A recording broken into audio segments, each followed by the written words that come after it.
What's up, guys? This is Jay from COI. So, I had an interesting conversation with a couple family members of mine, and they're trying to get me on track with their libertarian ideology. And I'm always interested in what libertarians have to say, namely because I've never met, and I know quite a few libertarians, when I put them in the same room, they disagree with each other. I've never met a libertarian whose ideology matches with another libertarian. And that's not a shot at them. I actually think that's pretty cool. It shows that they're pretty open minded and they don't all follow one set path. And that was part of the reason I became a progressive or a far leftist or whatever you want to call it. Um, it's how we feel too. There's not one set pathway. There's just some of the big ones.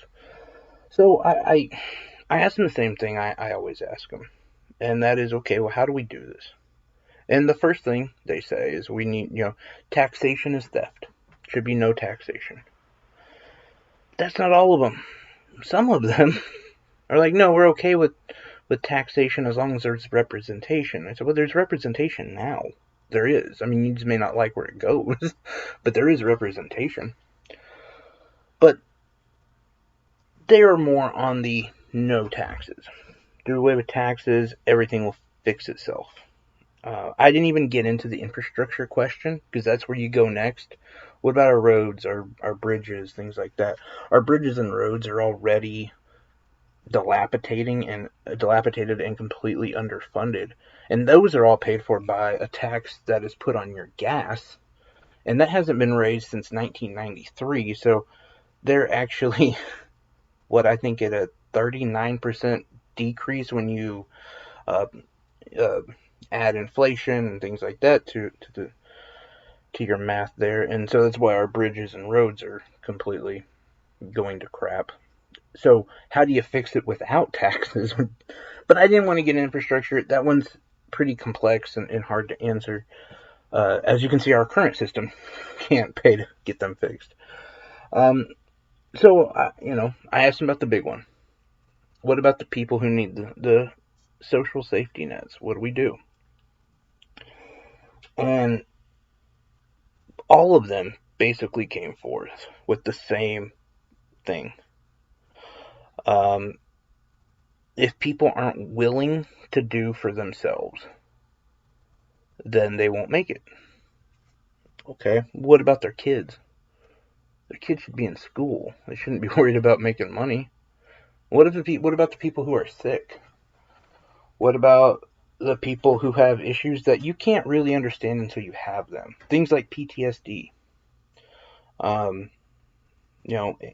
chronic anxiety, things that you can sit there and say, well, you can get through it until you have it, until you understand it. Well, those people we would help out. Okay, how? Where's the money come from? Well, this is what they told me, that you get through a charitable organization, something like the churches, and you donate your money to the churches and the churches hand it out. Okay, what if you're not religious? If you don't believe in? Or what if you live in an area where you're not close to a church? There's a lot of people like that. And I said, how do we know that the church isn't going to also skim some off the top? I know that that's a horrible thing to say, but let's be honest. One of the richest entities in America is religion. It was just the Mormon religion came out having, I think, $2,700 billion, some insane amount of money, and that not even talking about the the televangelists and the uh, a lot of other religions. And I know for the most part they're talking about small community churches. Fair enough, but I still think that they could scheme off the top, so to speak. And I said, but furthermore, how do you dictate that they're going to have enough resources to take care of the people? Because I think that's a really good question. All right, we're going to have a community pot that we all donate to. Now, how do we make sure that that pot has enough in it? And how do we allocate who gets what? I said, you can't ask the church to do that. The church does have other responsibilities. You understand, having a community safety net would be a full-time job. Well, they replied to me, well, I guess we would hire someone. They would go off the donations. Okay, all right, so this person you hire, that person now is going to definitely always get the money from the donation, so you just kind of tainted the system already. But fair enough, you do need somebody like a gatekeeper. Okay, now how do we ensure that people are actually going to donate to this pot? It's freedom, right? I mean, you do what you want. And look, we live in already a pretty hectically crazy capitalist world where, I mean, if you don't have the newest car, if you don't have the newest iPhone, if you don't have the 78th different new streaming service out, man, you're failing at life. I mean, our economy is based on if a business can do 10% better than it did last year, which is it's impossible to ever achieve that kind of goal for any long period of time, but that's how we measure success in America. So, with that being said, how do we know that these people are gonna have money to be able to help with that? Well, they're not paying their taxes, so now they'll have that money. Okay, how do we make sure that they put that money towards their community? They didn't have an answer. And then I also brought up a question to them too about taxes, and I said, well, how many people actually pay taxes? And they all, well, we do. Everyone we know pays taxes. Who doesn't pay taxes? Outside of Native Americans and some religious groups and things like that, everyone else pays taxes. You all pay sales tax, I said, but you guys don't pay real taxes. Sales tax is real tax. And plus, yes, we do. It comes out of our check. I said, okay. And I asked one of my family members directly because I knew his situation. And I said, so you pay taxes? He said, well, yeah. There's always taxes taken out of my paycheck. And I said, well, and I happen to know that he got $20,000 back this year for taxes. And he also got a Corona check. He has 6 kids. He works a part-time job, and his wife works a full-time job. And I said, you really think you pay taxes? You don't think you live on the dole at all? I was giving him that option to kind of back out. He didn't. He said, no, I pay taxes. And I said, okay, well, since we have to have this conversation, I'm just going to put it out there. Didn't you get $20,000, over $20,000 in taxes? You don't think that's a government handout? Well, no. Why not? Because I paid my taxes and this is what I got back. And I said, so you believe that the government would take a lot of money from you? By the way, just to let you know, I also questioned them on how much they made as a family, and it was about 42,000. And I said, you weren't taxed at 70%, were you? But I said, but honestly, you think the government would take that much money from you and then say, oh, we made a mistake. Sorry, you get it back. Do you think that's how they work? No, they would just keep it. They would just keep it. No, they saw your situation and said, hey, you got 6 kids. There's 12 grand right there. You only work part-time for a family of 8. You need more money. That's a handout. Every person who receives money at tax time is living off the system. It's a different system than what we typically think of when we say living off the system, but it's a system nonetheless that you are living off of. It is not your money. And maybe you can argue, well, it's my tax money. Maybe not in his situation, and not in a lot of people's situations who receive tax money. Most people, no. They never paid in as much as they receive. But I went in to be as cynical as possible, and I just told them, look, this idea of people all getting together to help a community, it's never going to happen. It's just not going to happen. And they said, why? And I said, I have so much proof to show you that we are nothing but chimpanzees who are focused on survival. And as much as we say we do, we don't really care about other Americans. We care about one American, us. We're not going to do that. Unless we're forced to help people, we won't do it.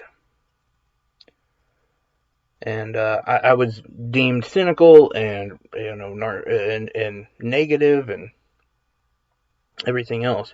But then I told him why I felt this way. So 2-3 days ago, I had to go to the store. I had to get a lamp, of all things. And look, Memorial Day weekend, I think we all decided it's done. We're not wearing masks. We're not staying 6 feet away from each other. It's over. I went to the store. People everywhere. Barely anyone had a mask on. I did. I had a mask on. And I found my lamp. Went to go check out. Found about the only other person who had a mask on. And they were in front of me. I stayed about 6 feet. Probably a lot more. Probably closer to 10 feet away from them. And lady looked at me, very weird, almost agitated. And as she was leaving, she said, look, I'm not like you, but I do appreciate that you wear a mask. And I didn't know what she meant by that. I was shocked. I was like, what do you mean you're not like me? You're Mexican? What is it? But I forgot what shirt I was wearing. I was wearing a shirt, it's a blue shirt that says Vote Biden on the front. But on the back, it says, or I'll blame you for not winning for the next 4 years. So I did look like a very big liberal. And I was trying to, and she said, well, I'm not a liberal, but I thank you for wearing a mask. And I wanted to correct her. I really did. Like, honestly, it was one of the biggest parts coming away from that interaction that bothered me. Said she thought I was a neo-lib. But without me asking, because I barely said anything in this interaction, she informed me that she had a 7-year-old daughter who has been living with cancer for the last 2 years.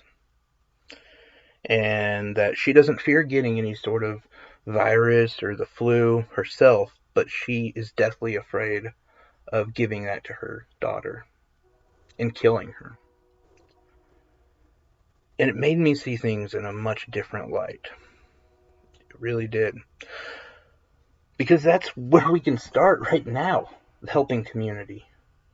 If I almost bet everybody who's on the far right, not even far right, just anyone on the right, and some people on the left, have guns, carry their guns, and they think and fantasize about that moment when they're in a place like Walmart and a shooting breaks out, and they get to go all John McClane and save the day. And how great would it be if they just save a 7-year-old little girl? And they'd do it. They put their life on the line. They'd take a shot for him. I believe they would. But they won't wear a mask for her. They won't wear a mask to save her life. They'll play superhero, but they won't wear a mask. And why? Because people might think they're liberals. Because we have to politicize every fucking thing in this country. We have to politicize death.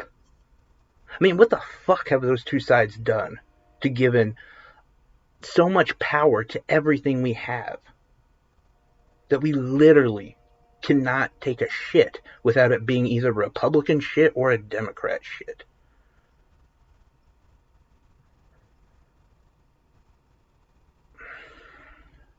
I'm highly disgusted by the way I didn't see things before that interaction.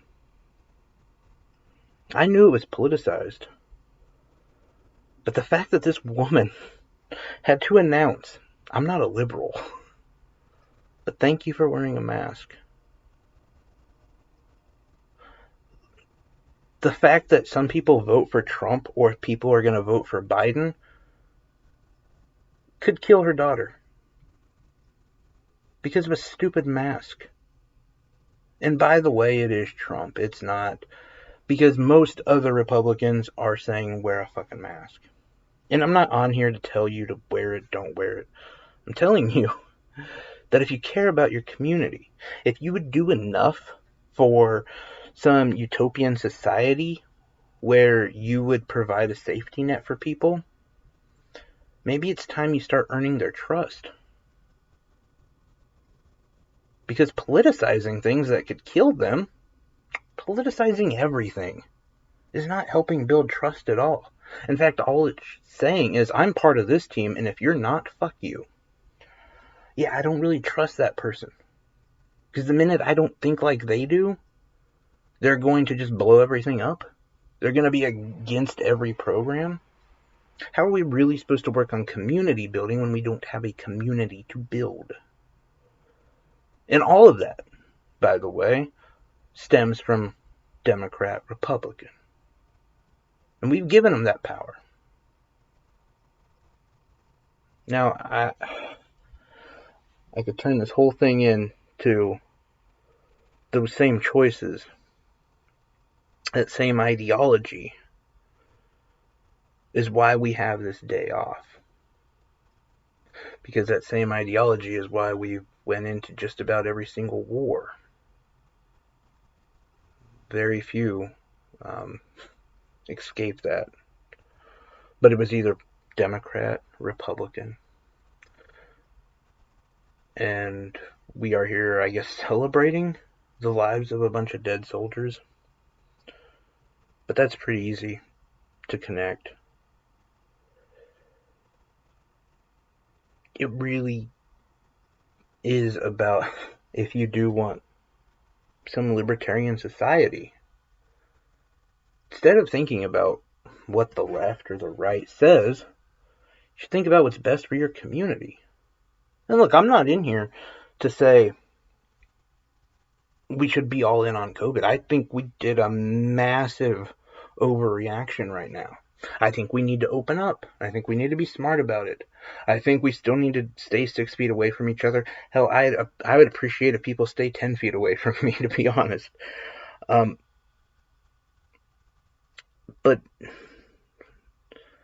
the fact that, yeah, we know without a doubt this will kill people who have a compromised immune system.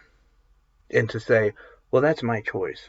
Well, it's not your choice to kill someone else's kid, to kill someone else's grandparent. That's not your choice.